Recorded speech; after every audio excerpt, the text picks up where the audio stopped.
different levels, I cannot relate. You never win if you playing it safe. It's all a game until you get played. There is a prison psychologist from New York who about 11 months ago was indicted on charges about 65 counts of abuse towards the youth offenders that were in Brookwood Youth Detention Center in upstate New York. This ranged from, they called her Bigfoot. That was her name around the prison. And one young man, he's now 21, he has filed a lawsuit against her in regards to this sexual abuse. Now, before I show y'all the video, this video is from about 11 months ago, kind of telling you the tale of the story of what happened. The lawsuit is brand new. This lawsuit just came out about 2 days ago. So I'm covering the story like this because I want y'all to understand what this lady did. And, you know, enough of that. I'm just going to show y'all the video. Let's take a listen. Behind these barbed wires in Claverick is the Brookwood Secure Center for Youth. The sexual assault of multiple victims aged 16 to 18 allegedly occurred here from 2020 to 2022. 46-year-old Dr. Maya Hayes, an associate psychologist, stands accused of the crimes. Hayes' court documents are 65 pages thick. She was indicted by a Columbia County grand jury on 62 counts criminal sexual acts and 3 counts of third-degree rape. She was complimenting them. But all right, y'all heard that. Let's go back. I want y'all to hear that again. I want y'all to hear what she's being charged with. Jury on 62 counts criminal sexual acts and 3 counts of third-degree rape. 62 counts and 3 counts of rape. This is a counselor that was around young men. She was doing these sexual favors. Take a listen, y'all. This is disgusting. Was complimenting them on their appearance and then starting by touching them sexually in more overt sexual acts. District Attorney Chris Liberati-Conant says if the alleged victims didn't comply, Hayes, who is the head clinician, allegedly hung their freedoms over their heads. To threaten them. She would make sure that they either got sent to the Department of Corrections and Community Supervision, got sent to prison, or that they did not get released to their family in a timely way. Brookwood houses inmates who committed violent felonies and were convicted as adults. For that reason, Hayes' attorney is skeptical. There are issues with the case just by credibility factors for anybody who's locked up in that facility, by people who are looking at it as an opportunistic way to benefit themselves. See, he's saying because they are in jail that anything that they say shouldn't even be utilized because they're not trustworthy.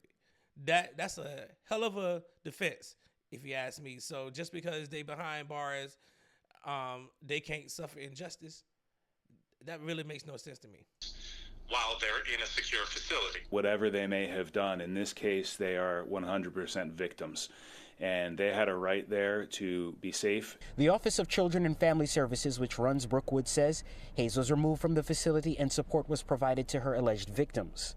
The Justice Center for the Protection of People with Special Needs, who investigates abuse allegations in state youth facilities, says, quote, "These predatorial crimes serve as unfortunate reminders that our state's most vulnerable populations are particularly susceptible to abuse. The people of New York, and especially our youth communities, deserve better." So y'all saw that. She was enticing the young men and promising them favors. Now, the guy the young man who filed this lawsuit, he's 21 years old now. He alleged this abuse back in 2022 when he was 17 years old.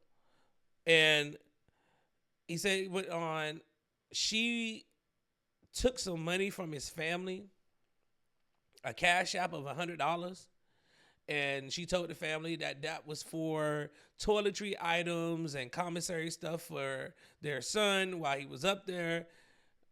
He didn't get the money. Everybody allegedly in this story, in this lawsuit, it is alleged that everybody in the prison knew. And like I said earlier, her nickname was Bigfoot. So that's what they called her around the prison. She was known for doing this to young men. In this lawsuit, it is alleged that she told this young man that she had been in a relationship with another young man from the prison and he had broke her heart.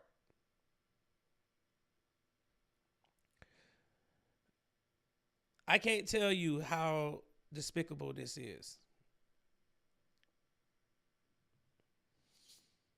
This is disgusting. Dr. Maya Hayes.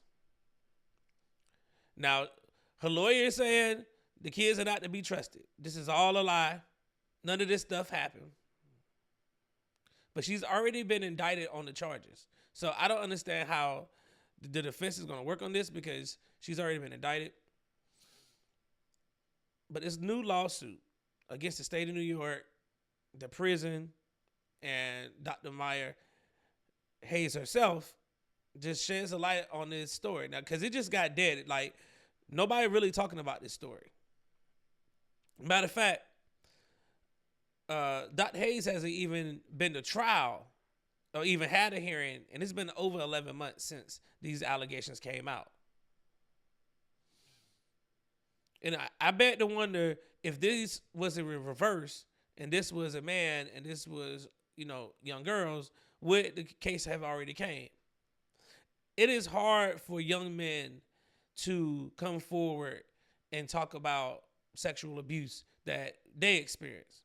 Because it's not, it's kind of cliche. But in this situation, this woman was using her power and threatening to send these kids to prison to finish out their time, threatening them with, extended jail sentences. Because she's the prison psychologist.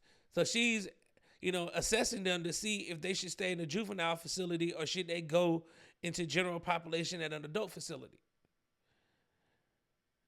And here she is using her position of power to entice these young men to have sexual favors with.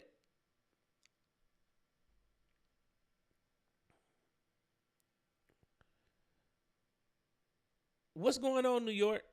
What's up with this case? Why hasn't this woman, why hasn't this case started yet? Like, how much more evidence does the prosecution need? I mean, does anybody know? Can anybody tell me? If you know the date, put it in the chat. If you've heard this story and you know something about it. This is in upstate New York. So, y'all let me know about this because this is absolutely disgusting. And it's even more disgusting because she's a black woman and she did this, taking advantage of these boys. You in your 40s, taking advantage of 13, 14, 15, 16-year-old boys, 17-year-old men, young men. They're already traumatized. That's why they're in the system. They've been dealing with trauma. They've been getting in trouble, doing things that they shouldn't be doing. They're supposed to be getting rehabilitated so they don't continue to commit crimes as an adult. We don't want our children to be getting in trouble. They should be able to see a future where they can be successful. That's the American dream. It shouldn't always be about mass incarceration. So I hope this young man gets the money that he's supposed to get. I'm waiting on the criminal case to start. So as that case progresses, I will keep y'all informed because I think it's important that this case be highlighted.